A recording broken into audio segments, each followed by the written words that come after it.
President Donald Trump announced Friday that he will order mail carriers, including FedEx, Amazon, UPS, and the U.S.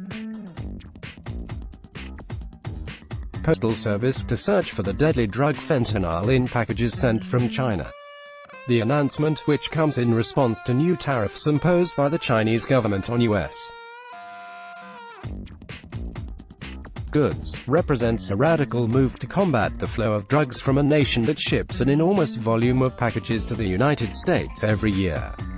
Recent stories in issues Trump orders mail carriers to search Chinese packages for fentanyl. Left-wing journalists celebrate David E. Koch's death on Twitter. Fentanyl trade is spreading, feds warn on Friday. Beijing announced tariffs on $75 billion in goods exported from the United States.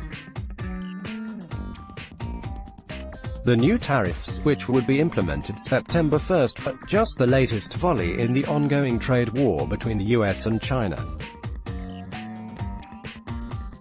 Trump responded to the news on Twitter, saying, "Our country has lost, stupidly, trillions of dollars with China over many years.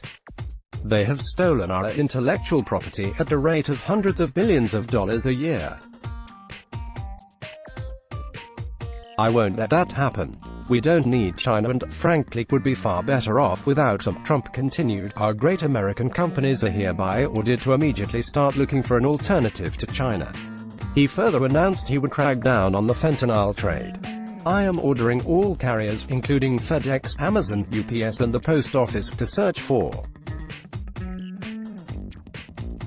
fentanyl. Kills 100,000 Americans a year." President Xi said this would stop. It didn't. How such an order would be implemented remains to be seen. But if U.S.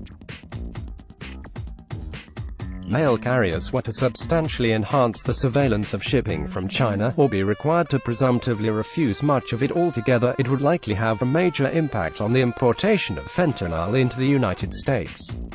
Most fentanyl consumed in the United States is produced in Chinese drug labs. According to the Drug Enforcement Agency, the drugs are then either smuggled across the Mexican and Canadian borders, or shipped directly to dealers and uses through the U.S. mail. The synthetic opioid is often obscured in otherwise innocuous packages and hidden in the tidal wave of packages that move between the U.S. and China each year. In December, Chinese President Xi Jinping pledged to crack down on fentanyl production in his country, and Chinese officials claimed to launch the crackdown in May. Trump's claim that fentanyl kills 100,000 Americans a year is inaccurate, but the true number, more than 30,000, is still startling, and a reflection of past Chinese inaction on the drug issue.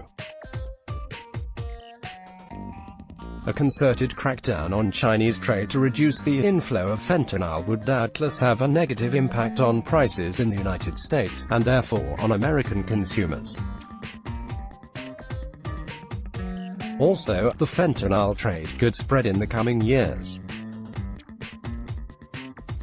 A series of recent government advisories warned that fentanyl production could potentially shift to India, the Netherlands, and Bangladesh as dealers seek to avoid enhanced regulatory oversight. Let's block ads. Why?